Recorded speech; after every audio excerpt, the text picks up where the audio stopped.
The impeachment battle not taking the weekend off. President Trump firing off a series of angry tweets attacking both the Democrats and a prominent member of his own party.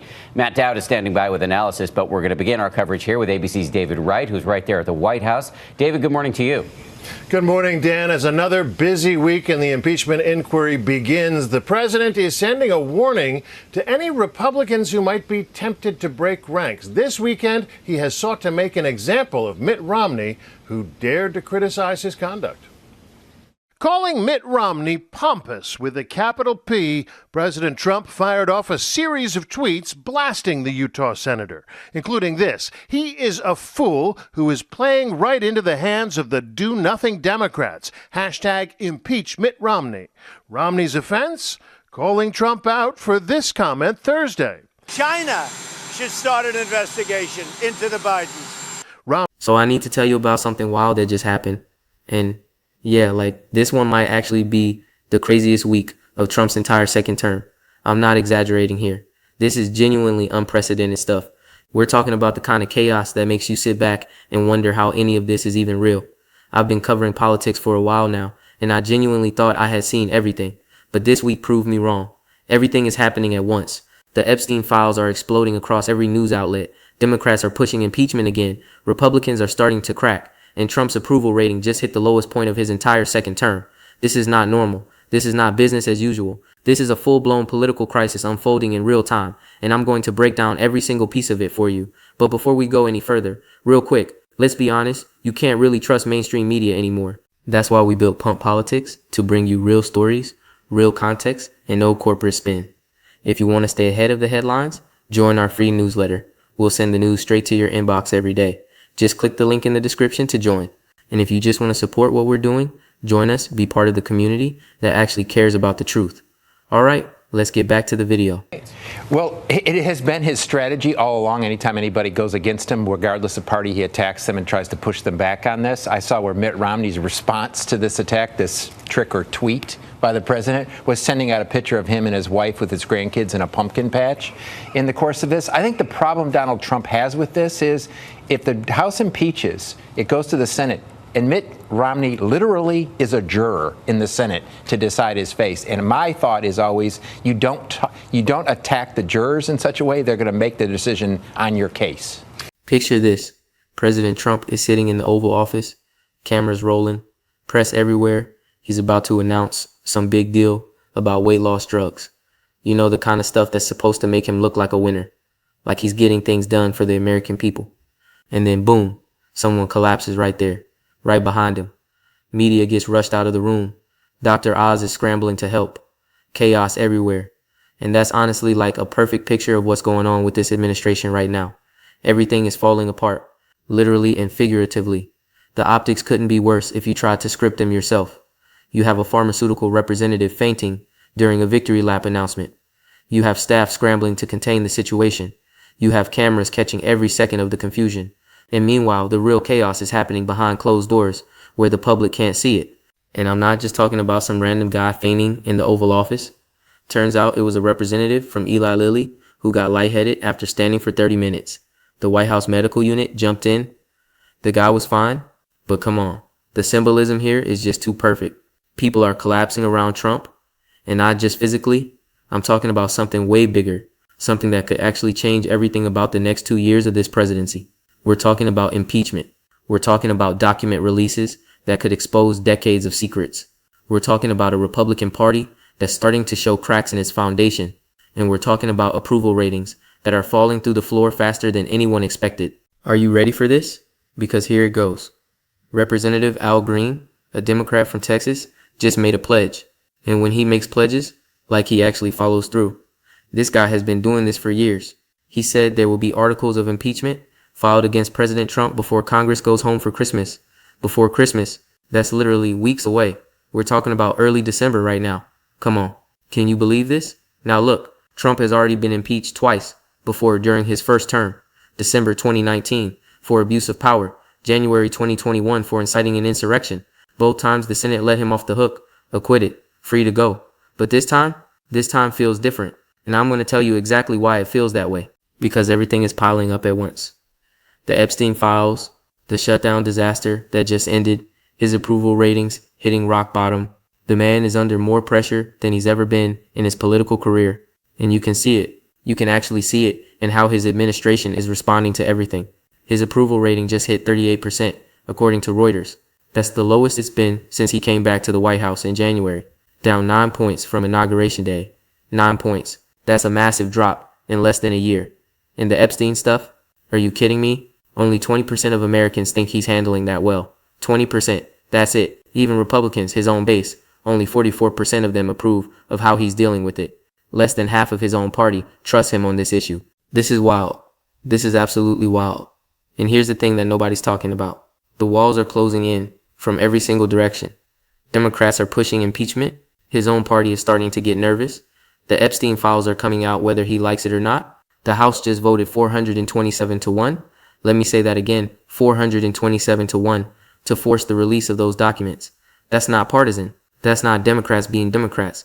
That's overwhelming bipartisan support. That's his own Republicans saying, yeah, we need to see what's in there. We need transparency. We can't keep covering for this anymore. So what exactly is going on? And why is this particular moment so dangerous for Trump? Well, let me break it down for you. Because this isn't just another day of drama. This is different. This is multiple fires burning at the same time. And the people with the fire extinguishers, they're starting to walk away. They're starting to say, you know what? Maybe we should let this one burn. Al Green isn't messing around. He's using something called a privilege resolution. And what that means is the House has to deal with it. Leadership can't just sweep it under the rug. They can't ignore it or pretend it doesn't exist. Within 2 days of him filing those articles, there has to be a vote, period. No exceptions, no delays. Now, will it pass? Probably not. Republicans still control the House by a narrow margin. But that's not really the point. The point is that Trump has to deal with this, again, for the third time in his career. And every single member of Congress has to go on record. They have to say publicly in a recorded vote whether they think the president should be removed from office. And with everything coming out about Epstein, with those emails where Epstein literally wrote that Trump knew about the girls, yeah, some of those Republicans might be feeling a little uncomfortable right about now. Some of them might be thinking about their own re-election campaigns and wondering if this is the hill they want to die on. Look, I know what some of you are thinking. This is just another witch hunt, another hoax. That's literally what Trump called it on Truth Social. He said the Democrats are trying to distract from the shutdown. He said they're using the Epstein stuff as a weapon against him. But here's the problem with that argument. It's not just Democrats anymore. It's Republicans too. Republicans signed that discharge petition to release the files. Republicans voted to pass the Transparency Act. Marjorie Taylor Greene, one of Trump's biggest supporters in the entire Congress, she turned on him over this. Something is shifting. And when your own people start jumping ship, like that's when you know there's a real problem brewing. So stick with me, because in this video, I'm going to show you exactly what's happening. Why this impeachment push is different from the others. What those Epstein emails actually say. And why Trump's approval ratings are crashing at the worst possible time. This is about to get really interesting. And okay, so let's dig into this. Because most people don't actually understand what's happening here. They see the headlines, they see impeachment, they roll their eyes and think, oh, here we go again. Another attempt that's going to fail. Why should I care? But this situation is way more complicated than that. And it's way more serious than most people realize. The political landscape has shifted dramatically since the last time impeachment was on the table. Trump's support has eroded in ways that weren't even imaginable a few months ago. His own party members are breaking ranks on key issues, and the Epstein situation has created a vulnerability that no amount of spin can fix. This isn't just another political drama. This is a fundamental test of whether Trump can survive the pressure coming at him from every direction at once. First, let's talk about Al Green. This guy has been trying to impeach Trump for years. Literally years. Going all the way back to 2017. This is going to be his fifth attempt. Fifth. And yeah, I know what you're thinking. If it hasn't worked 4 times, why would it work now? What's different? And that's a fair question. A really fair question. But here's what's different this time. The political landscape has completely changed. When Green filed his previous articles, Trump was riding high. His approval was decent among Republicans. His base was rock solid. Nobody would cross him. Republicans wouldn't even think about stepping out of line. But now, everything is different. The ground has shifted under everyone's feet. We're seeing cracks in places that used to be solid foundations. We're seeing hesitation where there used to be unwavering loyalty. And we're seeing frustration bubbling up from voters who feel like they've been lied to. Trump just came off the longest government shutdown in American history. 43 days. Let that sink in. 43 days of federal workers going without pay. Food stamp recipients not knowing if they'd be able to feed their families. Air travel getting disrupted because TSA and FAA workers weren't being paid. Museums closing. National parks falling apart. The Smithsonian shut down. The National Zoo closed. Even the panda cams went dark. And who got blamed for all of this? Well, according to a Reuters poll, about half of Americans blamed Republicans. And that's Trump's party, his team, the people who are supposed to have his back and protect him from exactly this kind of political damage. The shutdown didn't make anyone look good, and it definitely didn't help Trump. The bill that finally ended it had to include provisions reversing the layoffs his administration tried to make during the shutdown. It had to guarantee back pay for federal workers. It had to protect employees from further layoffs through January. But here's the thing that really matters. The shutdown ended the same day those Epstein emails dropped, November 12th. Same exact day. So while everyone was celebrating the government reopening, while federal workers were finally getting told they could come back to their jobs, Democrats on the House Oversight Committee released 3 emails that basically set the political world on fire. And these emails are something else. They're genuinely shocking. In one email from 2019, Jeffrey Epstein wrote to author Michael Wolff, and he said, and I'm paraphrasing here, but this is essentially his message, that Trump knew about the girls, and that he asked Ghislaine to stop. That's what Epstein wrote. Those are his words in a private email he never expected the public to see. Now the White House says this proves nothing. Press Secretary Caroline Leavitt said these emails show that President Trump did nothing wrong. She said Trump kicked Epstein out of Mar-a-Lago years ago for being a creep. And that's the official story they're sticking with. But come on, let's be real here. Let's use some common sense. When you have a convicted sex trafficker writing in private emails that the President of the United States knew about the girls, that's a problem. Even if Trump didn't do anything illegal himself, even if he never touched anyone, the optics are absolutely terrible. And in politics, optics matter almost as much as facts. Sometimes they matter more. There's another email too, from 2011. Epstein wrote to Ghislaine Maxwell, who's now sitting in a federal prison serving 20 years for sex trafficking and conspiracy. And in that email, Epstein called Trump the dog that hasn't barked. He said a victim, whose name was redacted in the release, spent hours at his house with Trump. Now, Republicans on the committee point out that this victim, Virginia Giuffre, never accused Trump of doing anything wrong. In her own posthumous memoir, she described Trump as friendly. She didn't say he hurt her or touched her inappropriately. She wrote that he asked her if she liked kids when she got a job at Mar-a-Lago. But that's not really the point, is it? The point is that Epstein was talking about Trump in private emails, saying he knew things, saying he was at his house with victims, saying he had leverage over him.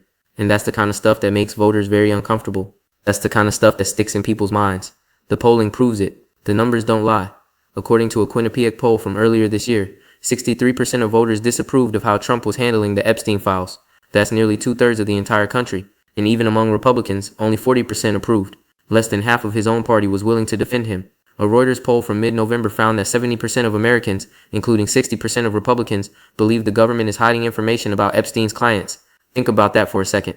6 out of 10 Republicans think Trump's own administration is covering something up. His own voters don't trust him on this? That's why this impeachment push hits different. That's why it matters. Al Green isn't just throwing stuff at the wall and hoping it sticks. He's tapping into something real. A genuine frustration that even Trump supporters are feeling.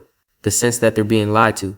That the promises Trump made about releasing the files, about draining the swamp, about exposing the deep state, aren't being kept.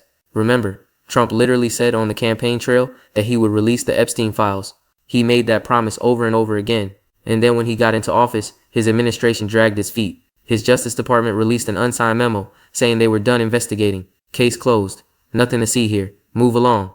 And people noticed. People got angry. Even Elon Musk of all people, came out and said Trump is in the Epstein files. He said that's the real reason they haven't been made public. Now, Musk and Trump have had their ups and downs. They feuded publicly earlier this year. Musk even called for Trump to be impeached at one point. But when someone with that kind of platform makes that accusation, it gets attention. It moves the needle. So what did Trump do? He reversed course. When the House was about to vote on releasing the files, Trump suddenly said he was prepared to sign it. He went from opposing the release to supporting it. Literally overnight. A complete 180. The House passed the Epstein Files Transparency Act, 427-1. One person voted against it. One single member of Congress. The Senate passed it unanimously. Not a single objection. And Trump signed it into law. But the damage was already done. You can't unring that bell. His approval rating hit 38%, the lowest of his second term, 9 points down from where he started in January. And the Epstein issue is his worst performing topic by far. Worse than the economy, worse than immigration, worse than anything else pollsters asked about. CNN analyst Harry Enten put it perfectly. He said Republicans who approve of Trump's job as president overall, that's 87%. Pretty standard for a Republican president with Republican voters. But on the Epstein case, less than half of Republicans, just 45%, are buying what the administration is selling. That's a massive gap, a 42-point gap between overall approval and Epstein approval, and it creates an opening, a big opening, an opening for someone like Al Green to walk right through. Now look, I'm not saying impeachment is going to succeed. Republicans still hold the House. Speaker Mike Johnson is Trump's guy. He's loyal. The votes to actually remove Trump aren't there, not even close. You'd need a 2/3 majority in the Senate to convict, and that's never happening. But here's what people get wrong about impeachment. Here's the thing most people don't understand. It's not just about removal. It's about the record. It's about forcing people to take a position. Every single Republican in the House is going to have to vote on whether they think this president should be impeached. And with everything that's coming out, some of them are going to have a really hard time explaining their vote back home, especially the ones in swing districts, the ones who barely won in 2024, the ones looking at 2026 and thinking, do I really want to be on record defending this guy on the Epstein stuff? Do I want that vote following me into my next campaign? Al Green knows this. That's why he keeps doing it. Even when it doesn't succeed, it puts people on the spot. It creates a paper trail. It forces accountability. It makes everyone show their cards. And this time, with the shutdown fresh in everyone's minds, with the Epstein emails all over the news, with Trump's approval at rock bottom, the pressure is real, more real than it's ever been. The political calculus has shifted in ways that weren't possible even 6 months ago. And every single person in Congress knows it. All right, so let's break this down into simple pieces. What does all of this actually mean? And where is this heading? Let me give you the key points and walk you through what we're likely to see happen over the next few weeks and months. Because this situation is moving fast, and there are a lot of moving pieces that most people aren't tracking. I'm going to lay it all out so you understand exactly what's at stake and why this moment matters more than any of Trump's previous political crises. The combination of factors we're seeing right now is genuinely unprecedented, and the consequences could reshape the entire political landscape heading into 2026. First point, the impeachment articles are coming before Christmas. Al Green promised it publicly. He made a pledge and he's going to follow through. He's using a privileged resolution. That means the House has to act within 2 legislative days. It can't be buried or ignored. Leadership can't just pretend it doesn't exist. Now Republicans will probably move to table it. That means they'll vote to set it aside without actually debating the merits, without actually discussing whether Trump should be removed. That's what they've done before with Green's previous attempts. And with their majority, they have the votes to do it again. But here's the thing that matters. Even a tabling vote is a vote. Every member has to go on record. Yes or no, support or oppose. And that record follows them into town halls, into campaign ads, into debates, into opposition research files. It never goes away. Every single Republican who votes to table this will have to answer for that decision. Every single one of them will have to explain to their constituents why they chose not to even discuss whether Trump should be removed, given everything that's coming out. Second point, the Epstein situation is not going away. Not anytime soon. Trump signed the Transparency Act. The files are coming out. All of them. Well, most of them. There's still debate about redactions for victim privacy and ongoing investigations. But the bulk of the documents will be public. And we already know there's more damaging stuff in there. Lawyers representing Epstein survivors have said publicly that photographs and videos exist. Evidence that hasn't been released yet. Evidence that could be explosive. One lawyer, Spencer Coven, who represents several survivors, told reporters there's a lot more to come. He said he's reviewed materials that the public hasn't seen yet. Materials that raise serious questions. So even if Trump survives this impeachment push, the story keeps going. Every new document drop is another headline. Another news cycle dominated by Epstein and Trump. Another chance for his approval to sink lower. Another opportunity for Democrats to hammer him. This is going to be a slow drip of damaging information that extends for months and possibly years. Third point, Trump's own party is starting to crack. Not completely, not in a way that threatens his overall control of the Republican Party, but around the edges, you can see it happening. You can see the fissures forming. Marjorie Taylor Greene turned on him over the Epstein files. This is someone who has defended Trump through everything, through January 6th, through the indictments, through all of it. And even she said, enough is enough on this issue. Lauren Boebert met with White House officials in the Situation Room to discuss the discharge petition. She's one of the Republicans who signed on to it. She wanted answers. Thomas Massie, a Republican from Kentucky, actually led the push to release the files. He was the one gathering signatures. He was the one forcing the issue. These aren't Democrats.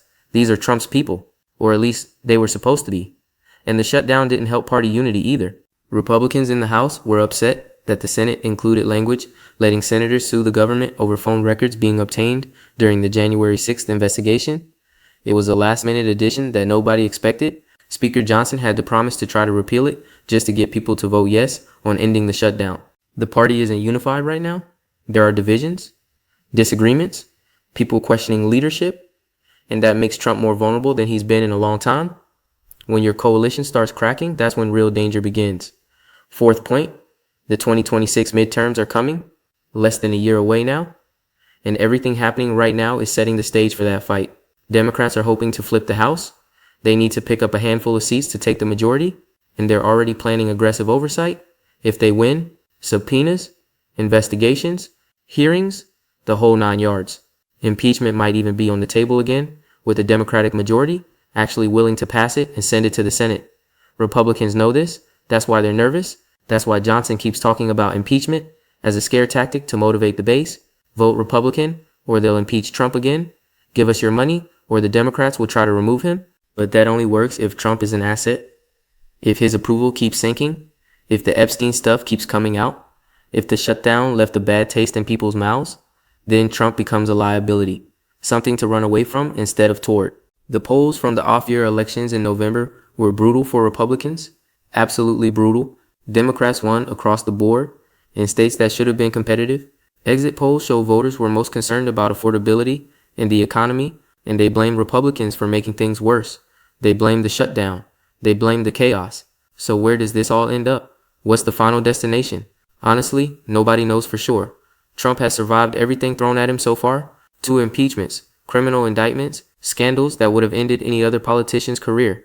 The man has political lives like a cat has regular lives, maybe more. But he's also never been this weak before, not in his second term. His approval is lower than Biden's was at this point in his presidency. His handling of the Epstein files is a disaster by every polling measure. His party is showing cracks, and Democrats smell blood in the water. Al Green filing those articles before Christmas isn't just a stunt. It's not just political theater. It's a signal, a warning shot, a message that the opposition isn't going to let up, not for the holidays, not for anything. And with more Epstein documents coming, with more emails potentially being released, with more questions being asked about what Trump knew and when he knew it, the pressure is only going to increase. It's going to build and build until something breaks. This is one of those moments where everything could change or nothing could change. Politics is weird like that, unpredictable. You never really know until it happens. But I'll tell you this much. If you're Trump, if you're sitting in that Oval Office right now, watching people collapse during your press conferences, watching your approval ratings sink week after week, watching your own party members demand transparency you don't want to give, you're not sleeping well. You're not feeling confident. You're feeling trapped, cornered, like the walls are closing in. And when powerful people feel trapped, that's when things get dangerous. That's when mistakes get made. That's when desperation leads to bad decisions. That's when the real drama begins. So keep watching. Keep paying attention. Because whatever happens next is going to be something you don't want to miss. This story is far from over. I'll see you in the next one.